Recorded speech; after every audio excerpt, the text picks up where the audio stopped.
오늘 함께 살펴볼 주님의 말씀은 이사야 16장 5절입니다. 이사야 16장 5절 제가 봉독하겠습니다. 다윗의 장막에 인자함으로 왕위가 굳게 설 것이요 그 위에 앉을 자는 충실함으로 판결하며 정의를 구하며 공의를 신속히 행하리라. 아멘. 이 성탄의 즐거운 계절인데 전혀 예상하지 못했던 사건이 일어나가지고 세상이 좀 어수선합니다.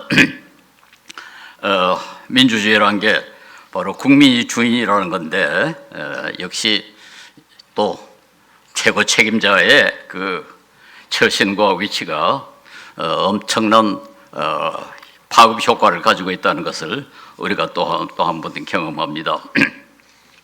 오늘 본문 한 절뿐입니다만은 이 이사야 16장은 사실 모압에 대한 예언입니다. 모압은 바로 이스라엘 옆에 있는 나라고 성경에 그 롯의 후예라고 되어 있는데 그 모압이 앞으로 어떻게 될 것인가를 예언하면서 아주 갑자기 5절에 전혀 그 앞뒤가 잘 맞지 않은 것 같은 그런 구절이 하나 여기에 언급이 되어 있습니다.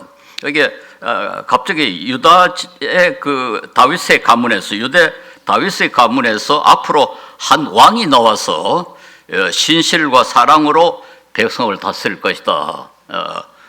그렇게 어떤 의미에서 좀 뚱딴지 같은 그런 예언입니다만 물론 이제 그 유다와 이 모압의 관계와 관계한 것이니까 뭐 전혀 엉뚱한 건 아닙니다만은 앞으로 유다에 한 왕이 나오는데 다윗의 가문에서 왕이 나올 텐데 그런 신실과 사랑으로 다스린다. 성경학자들은 이 구절도 이사야의 9장 6절, 이사야 42장, 이사야 53장 그 다른 구절과 마찬가지로 앞으로 오실 예수님에 대한 예언이라고 그렇게들 해석을 합니다. 이 구절도 단 한 절이지만은 앞으로 오실 메시아가 어떤 분인가라는 것을 잘 보여주고 있습니다. 우선 여기에 그 앞으로 오실 메시아를 왕이라고 그렇게 기술을 하고 있습니다. 성경에 예수님을 왕으로 그렇게 기술한 부분이 상당히 많죠. 태어나셨을 때 동방박사 세 사람이 와서 묻습니다. 유대인의 왕으로 나신 이가 어디 계십니까? 어떤 녀석 그 시대에 전혀 좀 이상한 그런 질문 아닙니까? 그리고 마태복음 27장 11절에 보면은 총독이었던 빌라도가 예수님께 질문을 합니다. 당신이 유대인의 왕이요? 하고 질문을 합니다. 그러니까 예수님이 아주 애매하게 대답을 합니다. 당신이 그렇게 말하고 있어. 왕이란 말인지 아니란 말인지 아주 애매하죠. 말은 사실은 예수님이 시인하는 겁니다. 당신이 이해하는 그런 왕은 아니지만은 왕은 왕이다 하는 것을 이렇게 표시한 것이라 그렇게 우리가 이해할 수가 있습니다. 좀 특이한 왕이죠. 제자들의 발을 씻기고 십자가에 못 박혀 돌아가신 분을 왕이라고 그러니까 잘 어울리지는 않습니다만은 그러나 원칙적으로는 온 우주를 지배하시는 그런 왕이라는 것은 틀림없습니다. 근데 오늘 그 본문에는 앞으로 오실 그 왕은 뭐 군사력이라든가 권력이라든가 돈이라든가 그런 것으로 다스리는 것이 아니라 사랑과 진실과 사랑으로 다스릴 것이다. 이렇게 말하고 있습니다. 그리고 정의가 이루어질 것이다. 진실과 사랑으로 다스리고 정의가 이루어질 것을 보여줍니다. 이렇게 되어 있습니다. 마태복음 12장 8절에도 이사야 42장을 인용하면서 예수님에 대해서 이렇게 말합니다. 보아라, 내가 뽑은 나의 종, 내 마음에 드는 사랑하는 자, 내가 내 영을 그에게 줄 것이니 그는 이방 사람들에게 공의를 선포할 것이다. 이 공의라는 말은 정의라는 말과 같은 단어죠. 이방 사람들에게 정의를 선포할 것이다. 그래서 앞으로 오실 왕은 주로 정의로 다스릴 것이다. 정의의 왕이라는 것을 이사야도 강조하고 신약 성경도 말하고 있습니다. 통치, 왕의 통치의 핵심적인 덕목은 정의입니다. 정의라는 것에 대해서 뭐 너무 복잡합니다만은 일반적으로 그래 좀 학자들은 정의를 이제 두 가지로 분류를 하죠. 하나는 보응의 정의라 하는 겁니다. 그건 뭔가니까 나쁜 짓을 한 사람은 벌을 받고 올바른 일을 한 사람은 상을 받는 거. 이걸 또 보응의 정의라 이렇게 말합니다. 그리고 요즘은 보응의 정의보다 더 중요한 것이 분배의 정의라 그럽니다. 부가 있으면 공정하게 나누어야 한다. 그건 이 보응의 정의하고는 좀 다르죠. 그런데 일반적으로 정의를 했을 때는 주로 이 고대 사회에서는 보응의 정의를 이야기합니다. 그 헬라 말로 정의를 디카이 소네라고 그러는데 그 디카에 하는 디크란 말은 헬라 그 신화에 보면은 디케라는 복수의 신이 있어요. 복수의 신을 디케라 그러는데 그 디케가 하는 일이 바로 정의다. 디카의 순회. 이게 복수하는 거다. 나쁜 짓을 하면 벌을 받고 선한 일을 하면 상을 받는. 그러나 성경이 가르치는 정의는 복수보다는 분배에 있습니다. 즉 공정하게 나눈다 하는 그런 뜻이 됩니다. 근데 이런 정의가 파괴되면 어떤 현상이 일어나느냐? 약자가 경쟁에서 질 수밖에 없습니다. 경쟁에 진 약자는 정의가 파괴되면은 고통을 당합니다. 그렇기 때문에 이 정의라는 건 뭔가니까 아주 구체적으로는 약자를 보호하는 것. 약자를 보호하는 것을 성경은 정의라 그렇게 본다고 이해할 수가 있습니다. 이제 국가와 정의라는 것이 얼마나 중요한가 하는 것은 우리가 잘 압니다만은 국가가 왜 필요하냐 하는 이론을 아주 구체적으로 이론적으로 제시한 사람이 영국의 정치 철학자 토마스 홉스라는 사람입니다. 이 사람은 만약에 사회에 국가가 없으면은 따라서 정의가 없으면은 어떤 현상이 벌어지느냐? 사람은 사람에게 늑대가 된다. 짐승같이 된다 그 말이죠. 사람은 사람에게 늑대가 된다. 그리고 만인이 만일에 대해서 전쟁을 일으킨다. 서로 물고 뜯고 그래서 짐승 세계가 된다.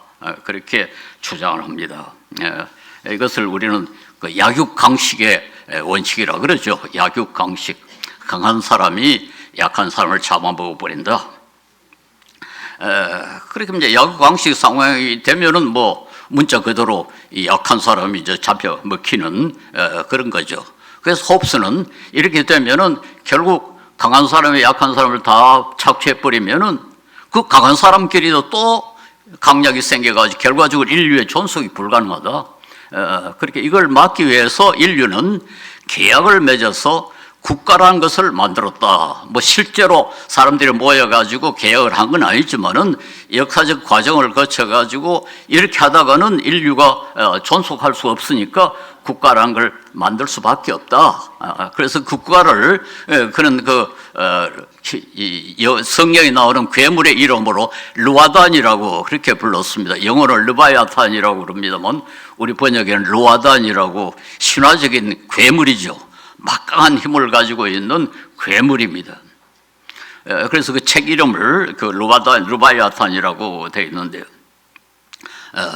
그래서 국가라는 것이 바로 뭐 쉽게 말해서 약자를 보호하기 위해서 그래서 질서를 유지하기 위해서 필요하다 그렇게 주장한 겁니다. 이걸 그 역사적으로는 사회 계약설이라 그렇게 부릅니다. 소셜 컨트랙트 티어리라고 그렇게 부릅니다. 그런데 그때는 토마스 홉스는 아직까지 그 괴물 자체가 타락할 것인가에 대해서는 충분히 생각을 하지 않은 것 같아요.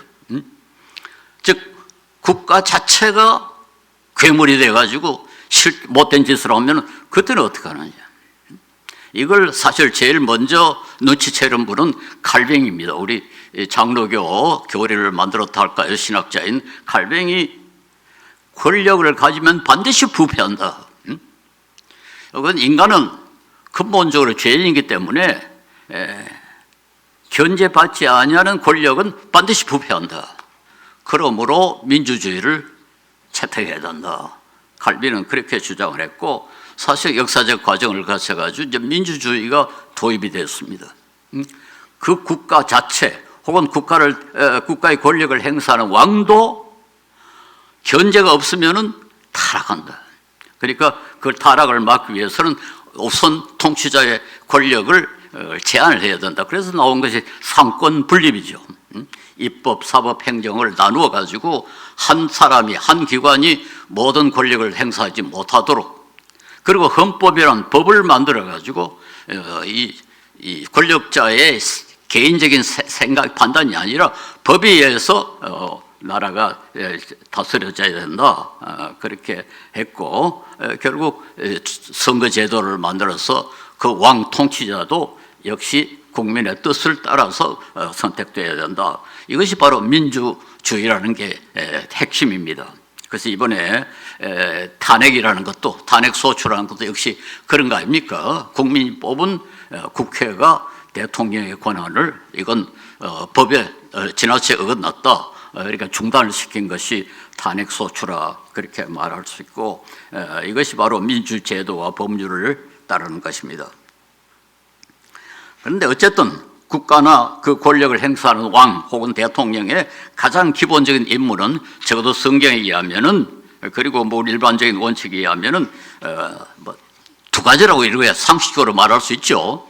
하나는 제가 말하는 그 앞에 말한 정의고, 하나는 국민을 안전을 보호하는 겁니다.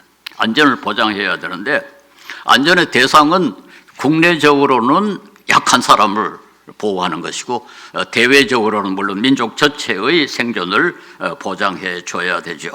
그런데 일반적으로 보면은 이 대내적인 정의가 이루어지면은 국민의 안전이 보장된다, 강해진다, 이렇게 말할 수 있을 것입니다. 뭐 반드시 그런 건 아닙니다만 일반적으로 그렇게 말할 수 있습니다. 특별히 미국의 정치철학자 런멜이라는 사람과 존 롤스라고 꽤 알려진 그 학자입니다만, 이 두 분의 주장은 민주주의 국가들끼리는 전쟁을 하지 않는다, 그런 이론을 내세웠어요. 적어도 제대로 된 민주주의, 뭐 엉터리 민주주의도 있습니다만은, 그러나 제대로 된 민주주의 국가들끼리는 전쟁을 하지 않는다. 그런데 적어도 최근의 역사를 보면 이게 사실이죠. 아직까지는 제대로 된 민주주의 국가끼리는 전쟁을 해본 일이 없습니다. 대개 그 중에 한쪽이, 가령 뭐 우크라이나 전쟁처럼 독재 국가가 있으니까 전쟁이 일어나는 거고, 중동 지역에도 다 마찬가지라 그렇게 말할 수 있죠.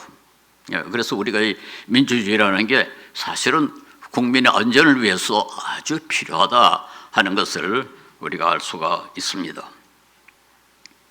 이사야 42장의 그 예언을 인용하면서 마태복음 12장 20절에 이렇게 말합니다. 정의가 이길 때까지 그는 상한 갈대를 꺾지 않고 꺼져가는 심지를 끄지 않을 것이다. 상한 갈대, 벌레가 먹어가지고 곧 넘어지려고 하는 그 갈대를 꺾지 않고 바로 세워준다. 또 꺼져가는 심지,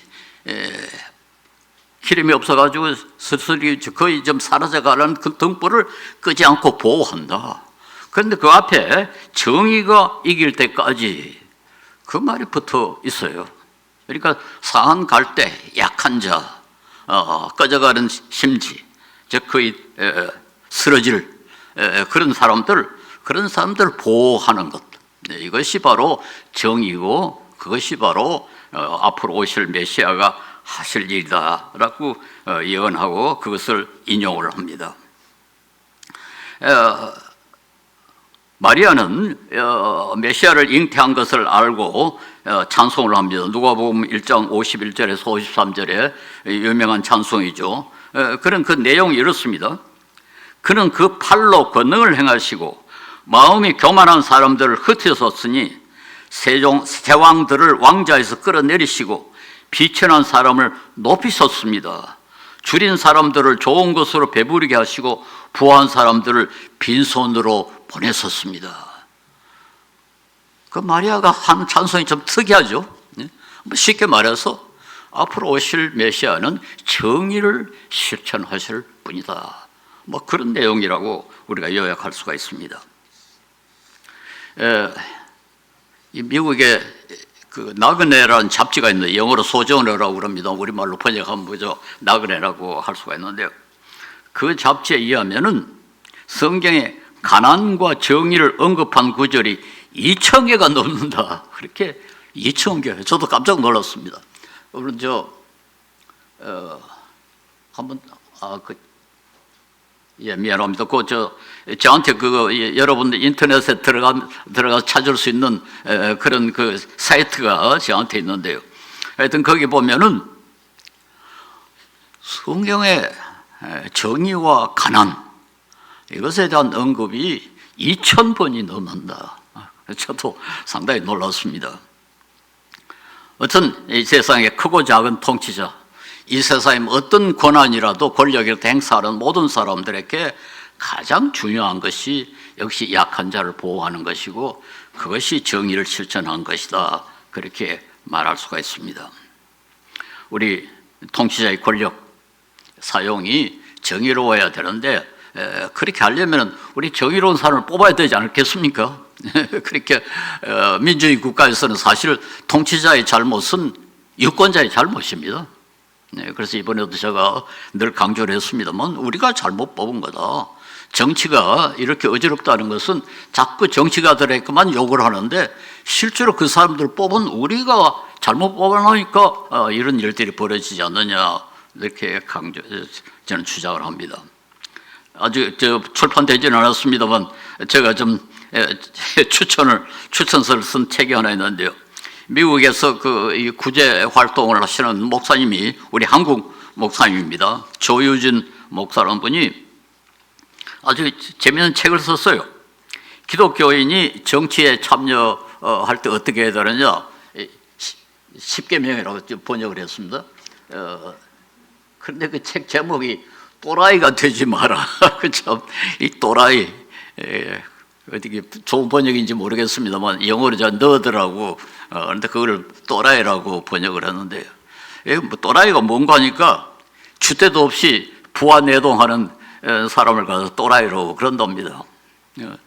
기독교인이 정치에 참여할 때 투표할 때 또라이처럼 하지 마라. 좀 앞으로 더 따져가지고 투표를 해야지 주위의 분위기에 따라서 왔다 갔다 하고 이렇게 부하내동하지 마라 하는 건데요. 그 내용을 보니까 아주 상당히 말이 되는 것 같아요. 가장 그 사람이 이분이 강조하는 게 정당과 동참하지 마라. 어느 정당도 제대로 된 정당이 있을 수가 없다. 모든 정당은 권력을 지향하는 이 사람은 주로 이제 미국을 전제로 해서 그 책을 썼습니다만은 저는 우리나라도 뭐 더 심하면 심했지 낫지 않다고 생각합니다. 모든 정당은 말은 뭐 권력이고 정의고 뭐 따지지만 저 정인이 무슨 완전히 따집니다만은 근본적으로 권력 잡기 위한 그룹들입니다. 그러니까 정당과 동참하지 마라. 그다음에 물론 우상을 섬기지 마라. 그가 말한 우상은 역시 이념입니다. 그러니까 정당에는 이념에 부하 내동하는 사람을 또라이라고 그런다. 그렇게 하지 마라. 우리가 아주 좀 새겨서 들어야 할 말이 아닌가 생각합니다. 우리가 성탄하면 대개 이제 사랑을 생각합니다. 전 세계적으로 성탄하면 이제 사랑의 계절이다. 아이들은 이제 선물을 기다리는데 성탄하고 이 선물하고는 동방박사 선물 때문에 연결된 건데 이건 사실 어떤 이 선물 그 회사가 돈 벌려고 만들어낸 신화라고 그래요.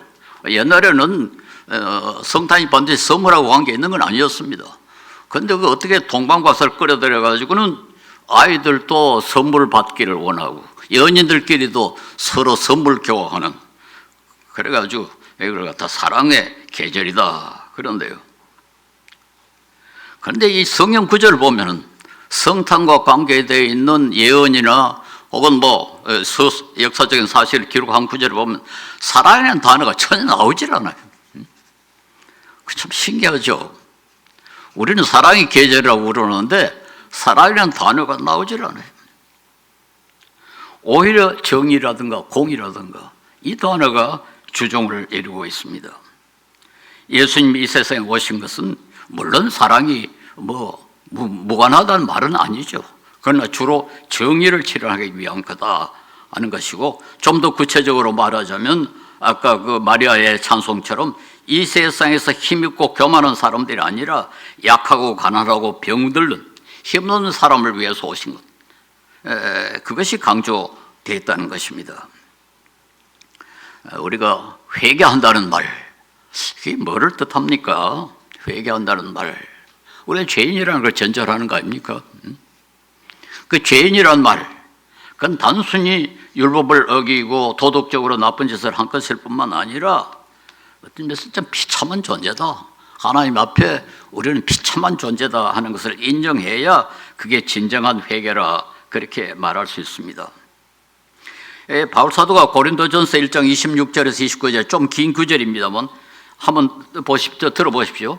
형제 자매 여러분, 여러분이 부르심을 받을 때, 즉 기독교인이 됐을 때 그 처지가 어떠하였는지 생각하여 보십시오.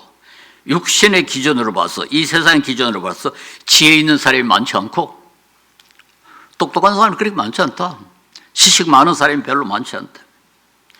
그런데 또 권력 있는 사람 많지 않고 가문이 훌륭한 사람도 많지 않다. 그런데 하나님께서는 지혜 있는 자들을 부끄럽게 하시려고 세상의 어리석은 것들을 택하셨으며 강한 것들을 부끄럽게 하시려고 세상의 약한 것들을 택하셨습니다. 하나님께서는 세상에서 빛이 난 것들과 멸시받는 것들을 택하셨으니 곧 잘났다고 하는 것들을 없애시려고 아무것도 아닌 것을 택하셨습니다. 아무것도 아닌, 이게 뭘로 아무것도 아니라는 말은 아리스토텔레스의 표현입니다만은 어쨌든 세상에서 가장 낮은, 가장 보잘것없는 그런 사람들을 하나님이 택하셨습니다. 우리가 예수를 믿는다는 말은 우리가 이 세상에서는 그렇게 잘나고 힘있고 유명한 사람이 아니라는 것을 인정하는 것이 중요합니다. 세상에서 아무리 큰 권세, 명예, 힘, 부를 누리더라도 하나님 앞에서는 자랑할 것이 아무것도 없는 비참한 죄인이라는 사실, 그걸 인식하고 처신하는 것이 진정한 회개가 아닌가 생각합니다. 성탄을 우리가 의미 있게 보내는 데는 이 정신이 반영되어야 하지 않을까. 우리가 물론 하나님의 그 사랑을 감사하고 찬양하고 기뻐하는 것, 그게 중요합니다. 오늘 아침에도 저 텔레비전에 그 여러 교회 설교를, 예배를 보니까 주로 거기에 치중을 하더군요. 감사하고 찬양하고 기뻐하고.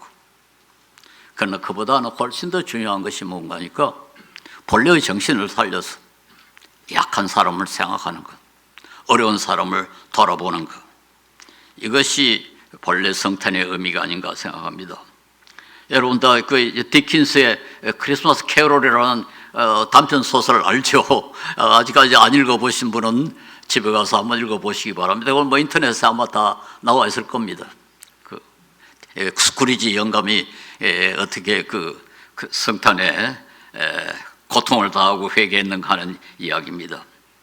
며칠 전에 그 영국에서 나오는 이코노미스트 잡지를 보니까 이번 성탄에 미국 사람들의 5분의 2, 영국 사람들의 3분의 1이 이번 성탄에 기부를 하겠다. 참, 난 깜짝 놀랐습니다. 이 정도인 줄은 몰랐어요. 미국 사람들의 5분의 2가 이번 성탄에 자선 기부를 하겠다. 영국 사람들의 3분의 2, 그 사람들이 선물을 하겠다. 좀 기부를 하겠다. 성탄의 정신이 거기에 있어야 되지 않냐. 이분들이 다 그리스도인은 아닙니다만 기독교 정신이, 문화가 아직까지 그날에 상당히 강하게 남아있다 하는 것을 알 수가 있습니다. 세계에서 가장 기부에 인색한 나라, 일본하고 한국입니다.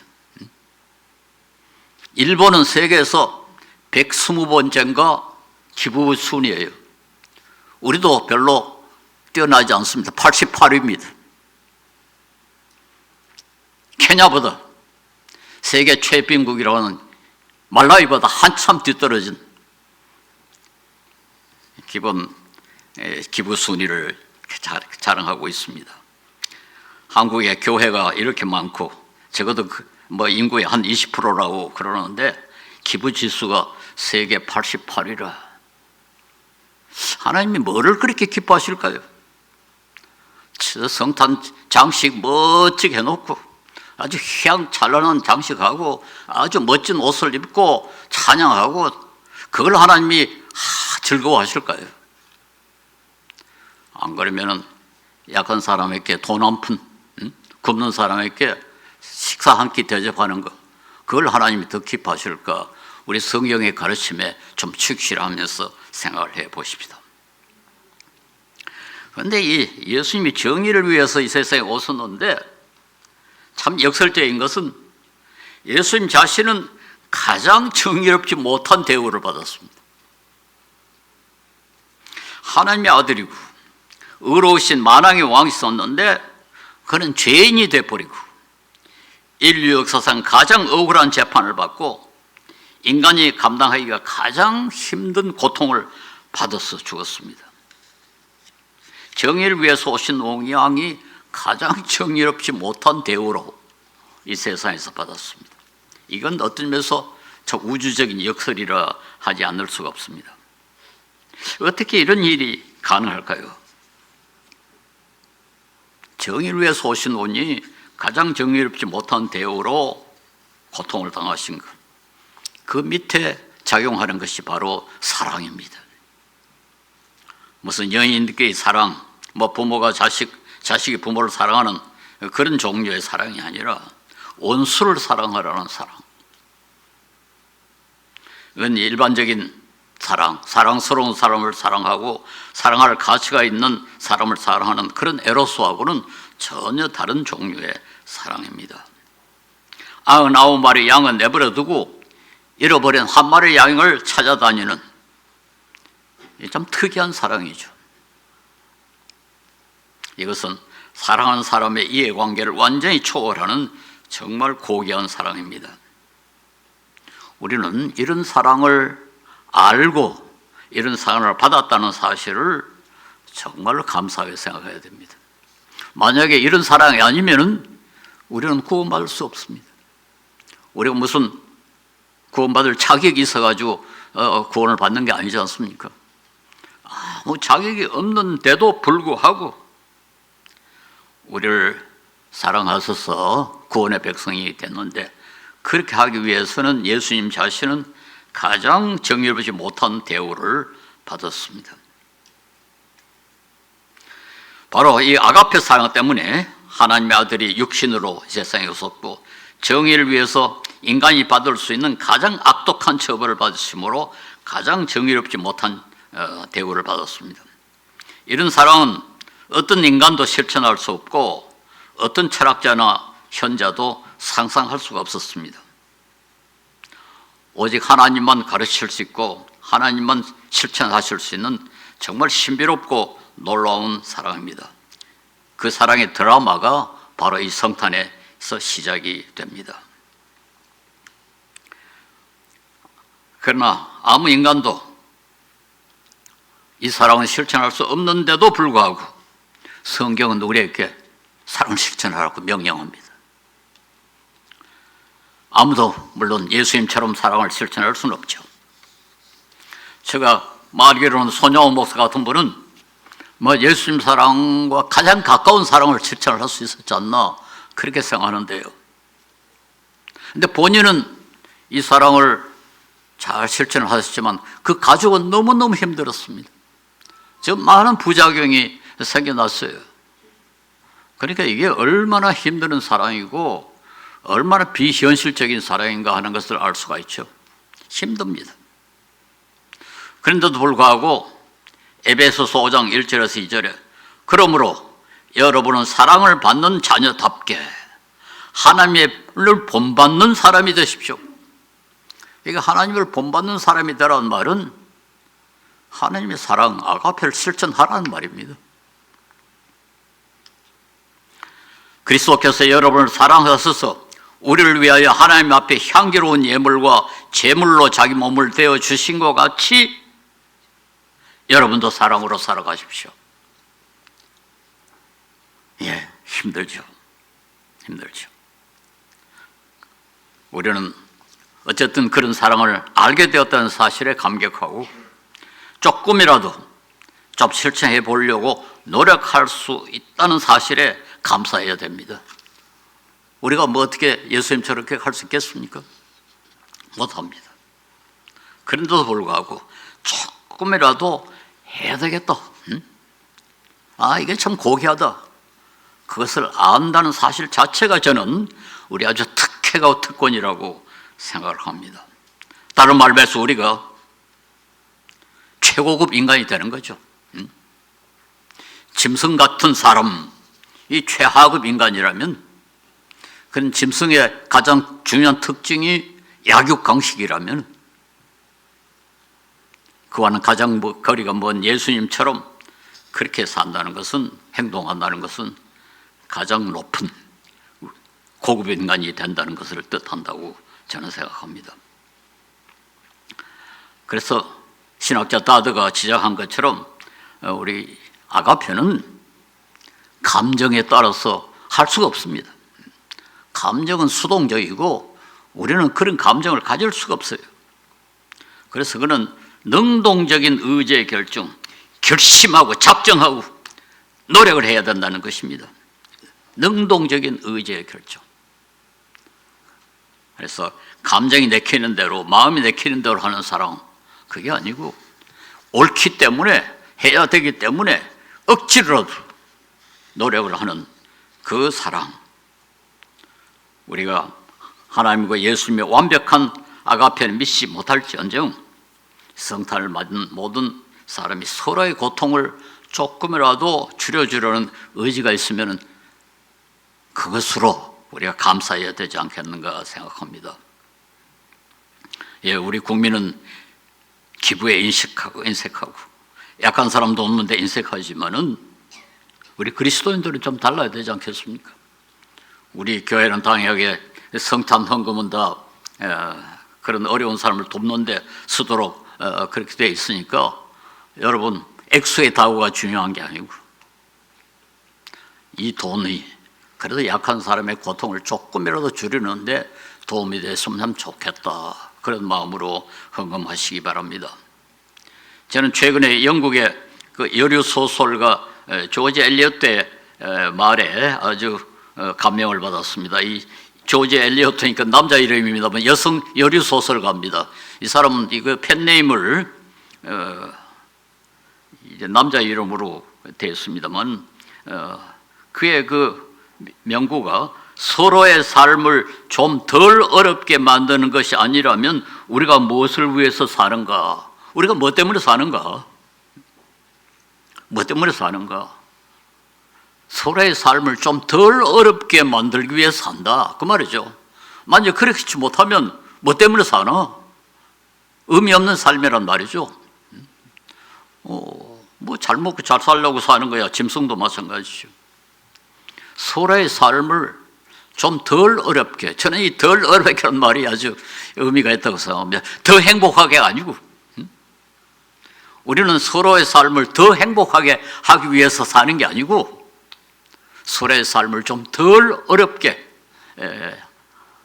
하는 것이 아니라면 무엇 때문에 사는가? 여러분, 이번 성탄에 이런 그 표현, 이거 뭐 철저히 성경적인 표현입니다. 우리는 예수님은 이 세상에 의사로 오셨는데 의사는 건강한 사람을 위해서 오신 게 아니고 병든 사람을 위해서 오셨습니다. 그러니까 우리 그리스도인이 이 세상에 살 수 있는 일은 모든 사람을 더 행복하게 하는 게 아니고, 뭐 그렇게 하면 더 좋죠.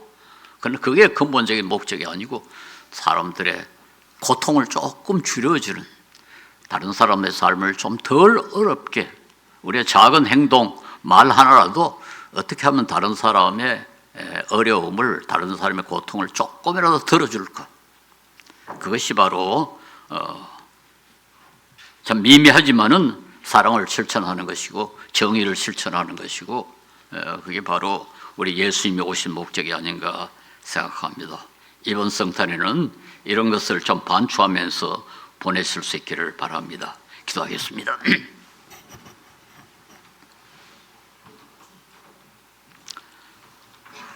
자비로우신 우리 하나님, 우리가 주님 앞에 참으로 보잘것없고 참 짐승보다도 못한 그런 가련한 존재들이지만 주님께서 우리를 불쌍히 보셔서 주님의 백성으로 뽑아주시고 주님의 이 거룩하신 말씀, 이 고귀한 말씀, 이 고귀한 사랑, 지극히 조금이지만은 그 가치를 알 수 있게 하시고 지극히 부족하지만은 실천을 하려고 할 수 있게 하심을 감사합니다. 주님께서 우리를 이렇게 고귀한 존재로 만드사오니 우리가 주님의 뜻에 따라서 너무 비천한 자들이 되지 않도록 은혜를 베풀어 주시옵소서. 주님 감사합니다. 우리를 이제까지 이렇게 이끌어 주사오니 앞으로 더욱더 선하게 이끌어 주셔서 참으로 주님께 기쁨이 되고 사람들의 고통을 줄여주는 사람들로 우리의 나머지 삶을 살 수 있게 하여 주시옵소서.